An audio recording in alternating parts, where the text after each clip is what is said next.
तो welcome back बच्चों। बिना टाइम वेस्ट किए आज हम पढ़ते हैं वापस से इकोनॉमिक्स। तो अब आगे वाली जो क्लासेस रहेंगी उनमें बेसिकली क्या रहेगा, जैसे आपके 12th वालों के अभी फरवरी में टाइम टेबल आ चुका है, स्टेट का सीबीएसई का भी, कि आपके फरवरी में बोर्ड्स एग्जाम होने वाले हैं। ओके, देन जो सेमेस्टर वाले बच्चे हैं, बीकॉम वाले जो स्टूडेंट्स हैं, उनका भी जनवरी में एग्जाम्स है। तो हम दोनों के ही एग्जाम पर्पज से पढ़ेंगे, दोनों के ही बारे में पढ़ेंगे। तो सबसे पहले मैं शुरू करती हूँ आपका 12th स्टैंडर्ड वाला, सब 12th स्टैंडर्ड्स का मटेरियल कंटेंट। 12th स्टैंडर्ड का बेसिकली इकोनॉमिक्स आपके 12th क्लास में दो पार्ट्स में डिवाइडेड है,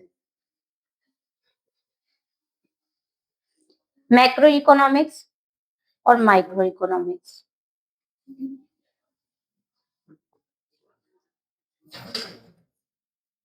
मैक्रो का मतलब होता है बड़ा और माइक्रो का मतलब होता है छोटा। ठीक है, तो दो पार्ट में डिवाइडेड है। बेसिकली हम इन बुक्स में क्या पढ़ने वाले हैं, सबसे पहले ये पढ़ेंगे, उसके बाद में हम चैप्टर्स पे जाएंगे, देन टॉपिक पे जाएंगे और देन अपन क्वेश्चन आंसर सॉल्व करेंगे। तो मैं आपके छोटे से छोटे डाउट भी यहाँ पर क्लियर करने वाली हूँ। आपका ग्राफ कैसे बनेगा, टेबल कैसे बनेगी, मैम ग्राफ बनाना नहीं आता, ग्राफ बनाने में प्रॉब्लम्स आती है, न्यूमेरिकल्स कैसे सॉल्व होंगे वो भी अपन बात करेंगे।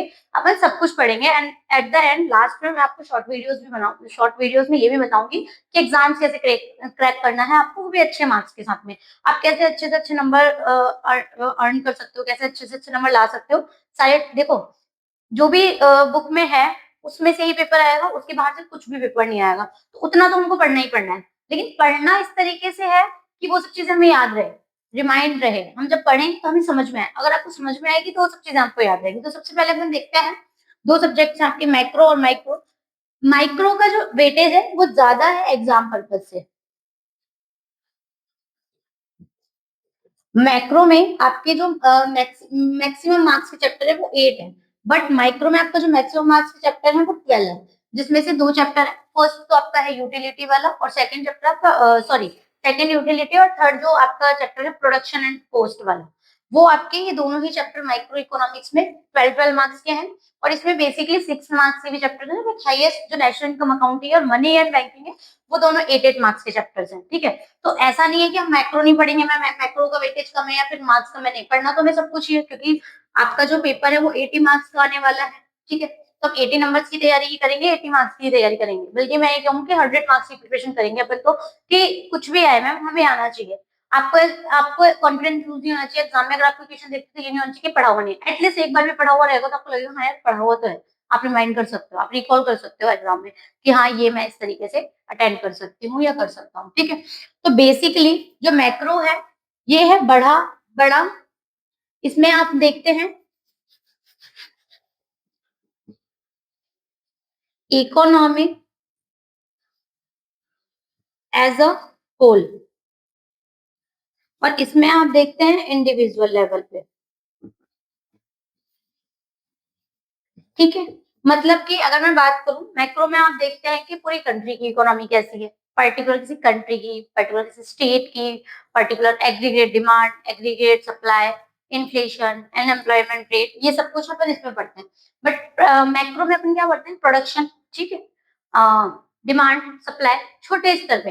पर्टिकुलर मैं बात करूंगी किसी इंडिविजुअल की, इंडिविजुअल फर्म है, उसकी डिमांड कितनी है, वो जो भी गुड और सर्विस प्रोड्यूस कर रहे हैं, जब प्रोडक्शन कर रहे हैं, प्रोडक्शन कितना कर पा रहे हैं, कितनी उनकी डिमांड है, कितनी वो सप्लाई कर पा रहे हैं। तो ये बात कहाँ होगी, माइक्रो इकोनॉमिक्स। बट अगर मैं बात करूं मैक्रो में, तो मैक्रो में आपकी एग्रीगेट की बात होगी कि एग्रीगेट डिमांड क्या है, एग्रीगेट सप्लाई क्या है, टोटल कितना है, पूरे कंट्री का कितना है, या पूरे राज्य का कितना है, पूरे स्टेट का कितना है, पूरे डिस्ट्रिक्ट का कितना है। तो यहाँ पर आप इकोनॉमी एज होल पे बात करते हैं, बट यहाँ पर आप इंडिविजुअल लेवल में बात करते हैं। हाउस होल्ड हो गया, फर्म हो गई, इंडिविजुअल लेवल पे कोई पर्सन हो गया, उनकी अपन बात करेंगे, इनकम कितनी हो रही है। आप यहाँ पर इंडिविजुअल पर्सन की इनकम की बात करेंगे, बट मैक्रो में अगर आप जाएंगे तो आप यहाँ पर पर्टिकुलर इंसान की बात नहीं कर रहे हैं, किसी इंडिविजुअल पर्सन की इनकम की बात नहीं कर रहे, यहाँ पर आप बात करें नेशनल इनकम, कोई राष्ट्र की इनकम कितनी है। ठीक है, तो यहाँ पर हम बड़े स्तर पर बात करते हैं, यहाँ पर हम छोटे स्तर पर बात करते हैं। आई होप आपको ये समझ में आ गया होगा, डिफरेंशिएशन समझ में आ गया कि दोनों बुक में डिफरेंशिएशन क्या है। ठीक है, कि हम पढ़ने क्या वाले हैं। फिर मैं आपको टॉपिक वाइज पढ़ाऊंगी कि कौन सा टॉपिक, देखिए हम चैप्टर वाइज तो पढ़ेंगे, फर्स्ट चैप्टर इसका भी इंट्रोडक्शन है, इसका भी इंट्रोडक्शन है, बट उसमें भी हम पर्टिकुलर टॉपिक पे जाएंगे, हर एक टॉपिक कि इस टॉपिक में पर्टिकुलर क्या दे रखा है, क्योंकि बहुत बड़े बड़े पैराग्राफ है। आई नो दैट आप नहीं पढ़ पाते हैं इतने बड़े बड़े पैराग्राफ, या फिर समटाइम्स हमें बुक की लैंग्वेज समझ में भी नहीं आती है, ठीक है? तो हम ये समझेंगे कि है क्या चीज़, ठीक है? तो ये आपको यहाँ तक तो समझ में आ ही गया होगा माइक्रो और मैक्रो में क्या डिफरेंशिएशन है। और फिर भी अगर आपको समझ में नहीं आया तो आप मुझे कमेंट में बता सकते हैं कि मैम मुझे ये समझ में नहीं आया है। मैं ट्राई करूँगी कि मैं आपको दोबारा इस ये समझा पाऊँ या दूसरा वीडियो बना पाऊँ इसके ऊपर कि माइक्रो और मैक्रो में बेसिक डिफरेंसेस क्या हैं, ओके? तो हम स्टार्ट करते हैं माइक्रो इकोनॉमिक्स के चैप्टर नंबर फर्स्ट से, जिसका नाम है इंट्रोडक्शन, मतलब माइक्रो का इंट्रोडक्शन। इसमें भी बहुत सारे बेसिक टॉपिक हैं जो हमें पढ़ना जरूरी है। और ये इस चैप्टर का वेटेज है 6 मार्क्स का, मतलब 6 नंबर के यहाँ से क्वेश्चन बनने वाले हैं आपके बोर्ड्स में। तो सबसे जो फर्स्ट टॉपिक है आपके फर्स्ट चैप्टर का, माइक्रो के इंट्रोडक्शन का, दैट इज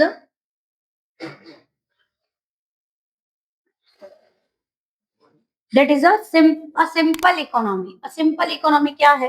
तो यहाँ पे मैंने कुछ कीवर्ड्स लिखे हैं जो आपके फर्स्ट पैराग्राफ दे रखा है आपके चैप्टर नंबर फर्स्ट में 1.1 का सिंपल इकोनॉमी, जो 2.5 पेजेस का एक पैराग्राफ दे रखा है। अ सिंपल इकोनॉमी, इसमें क्या लिखा हुआ है? इसमें लिखा हुआ है कि जो बेसिक नीड है किसी भी इंसान की, आपकी, मेरी, हम सबकी, वो है सबसे जरूरी है रोटी, कपड़ा और मकान, ठीक है? हम सबकी जो बेसिक नीड्स है वो रोटी। तो जो सोसाइटी है, इस सोसाइटी में जो हमारी एवरीडे जो नीड है रोटी, कपड़ा और मकान, वो किस तरीके से पूरी की जा सकती है? अब ऐसा तो है नहीं कि रोटी भी मैं बना लूं। बनाने का मतलब है कि मैं ही एक खेत ले लूं, उसमें फसल उगा लूं, प्रोडक्शन कर लूं, और प्रोडक्शन करके गेहूं, चावल, दाल वगैरह सब उगा के और फिर उसको बना के खा लूं। ठीक है, अगर मैं ये कर सकती हूँ तो मैं ये कर लूंगी। बट कपड़ा, फिर कपड़ा भी मैं ही बना लूं पहनने के लिए, मकान भी मैं ही बना लूं, ऐसा तो पॉसिबल ही नहीं। तो इन सब के लिए एक अलग अलग प्रोडक्शन करने वाले लोग हैं हमारे। फॉर एग्जाम्पल, जैसे जो फूड जो बनाता है, सॉरी, जो खाने के लिए चीजें बनाता है हमारे लिए, जो प्रोडक्शन करता है खेतों में, वो एक फार्मर है, ठीक है? उसको क्या क्या जरूरत है प्रोडक्शन के लिए? एक फार्म होगा, फार्म के साथ साथ उसके पास क्या होगा? खेत तो है, बट उसको क्या क्या चाहिए? उसको खेती करने, कल्टीवेशन करने के लिए बैल वगैरह चाहिए, ट्रैक्टर चाहिए जिससे भी वो कर रहा है, खाद वगैरह चाहिए, पेस्टिसाइड्स वगैरह चाहिए, उसको बीज चाहिए, उसको पानी चाहिए, उसको उसमें काम करने के लिए लेबर भी चाहिए, ठीक है? सेकेंड है वेबर, जैसे जो कपड़ा बनाने वाले होते हैं उनको क्या चाहिए? कॉटन चाहिए, ठीक है? यार्न चाहिए, उसको बनाने के लिए मशीन चाहिए, उसको बनाने के लिए लेबर चाहिए, फिर वो कपड़ा बनेगा।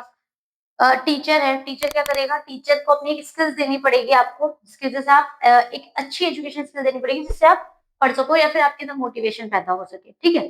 तो इस तरीके के बहुत सारे एग्जांपल्स हैं। हम सब प्रोडक्शन कर रहे हैं, कुछ ना कुछ प्रोडक्शन हम सब कर रहे हैं, हम सबके थ्रू कुछ ना कुछ प्रोडक्शन हो रहा है, और उस प्रोडक्शन को करने के लिए हमें कुछ बेसिक रिसोर्सेज की रिक्वायरमेंट्स है। जैसे मैंने आपको बताया, कोई फार्म, जो फैमिली फार्म वाला है, उसको क्या क्या चाहिए? उसको पेस्टिसाइड चाहिए, उसको बुल्स चाहिए, उसको ट्रैक्टर चाहिए, उसको बीज चाहिए, उसको पानी चाहिए, ठीक है? तो उनको इन सभी चीजों की रिक्वायरमेंट है। कोई वीवर है, कपड़ा बनाने वाला है, उसको क्या चाहिए? उसको कॉटन चाहिए, यार्न चाहिए, ये सब चीजें उसको जरूरी है, ये सब उसके रिसोर्सेज है। देन है टीचर। तो टीचर, उसके अंदर एजुकेशनल स्किल्स चाहिए, तो आप उससे पढ़ोगे। अगर there is no educational skills, we can't learn them. हम नहीं पढ़ सकते उससे, हम उससे कुछ समझ नहीं सकते, ठीक है? तो स्किल्स भी बहुत ज्यादा जरूरी है। तो जो भी इंसान प्रोडक्शन कर रहा है, उन सभी को कुछ ना कुछ रिसोर्सेज की जरूरत है, उन सभी के पास कुछ ना कुछ रिसोर्सेज होने चाहिए। तो बेसिकली इसमें हमने पढ़ा क्या है? एक सोसाइटी होगी, ठीक है? एक सोसाइटी है जिसमें अलग अलग टाइप्स की नीड्स हैं सब लोगों की, ठीक है?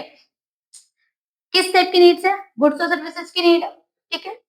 देन उनकी एवरीडे लाइफ में उनको क्या चाहिए? एवरीडे लाइफ में एवरीडे फैसिलिटीज चाहिए, जैसे रोटी, कपड़ा और मकान, ये सबसे बेसिक नीड्स होती है। देन ट्रांसपोर्ट फैसिलिटीज भी चाहिए, रोड भी होना चाहिए, क्या बोलते हैं, आने जाने के लिए रोड्स भी अच्छी होनी चाहिए, लाइट्स भी होनी चाहिए, पानी की फैसिलिटीज भी होनी चाहिए, आसपास स्कूल्स भी होने चाहिए, आसपास हॉस्पिटल्स भी होने चाहिए।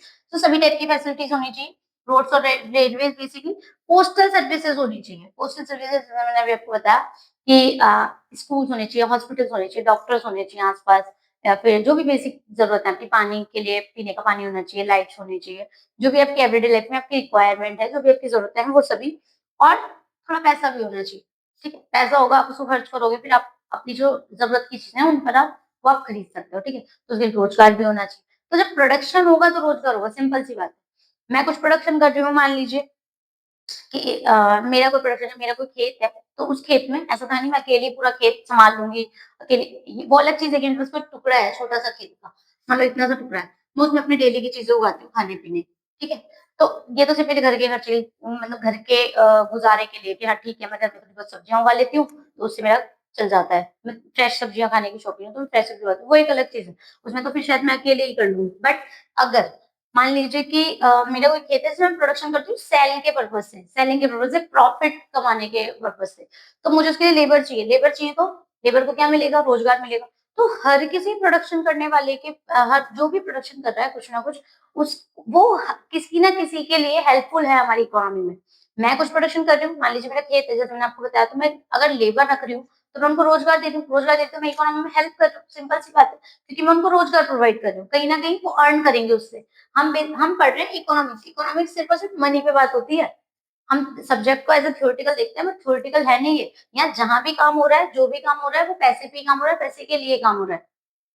पैसे के लिए या पैसे पर, हर एक चीज़, हर जो भी काम हो रहा है। जैसे मान लीजिए आप बोलोगे कि मैम रोड्स और रेलवेज़ है।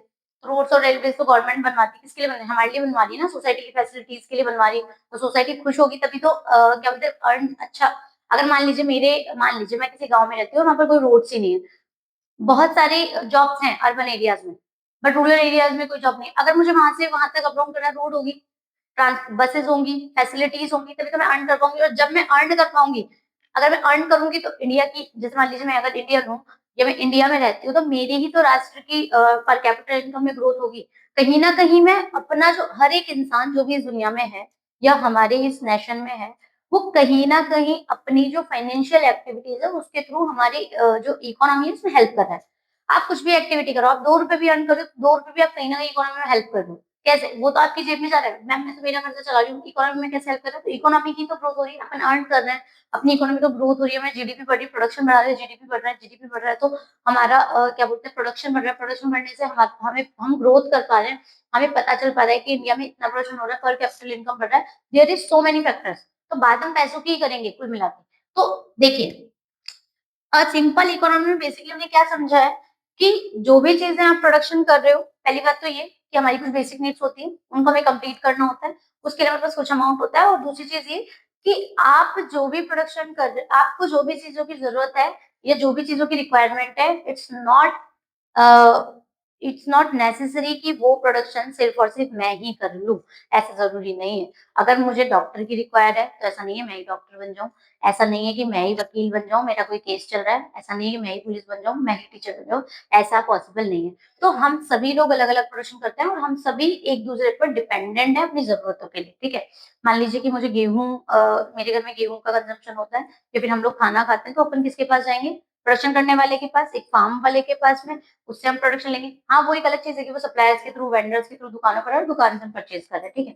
आपको कोई डॉक्टर चाहिए तो आप डॉक्टर के पास जाओगे, आपको कोई वकील चाहिए आप वकील के पास जाओगे, सब कुछ तो मैं नहीं कर सकती। ये पॉसिबल नहीं है, ठीक है? तो ये था simple economy, basic simple economy. तो नेक्स्ट टॉपिक हम पढ़ेंगे नेक्स्ट क्लास में।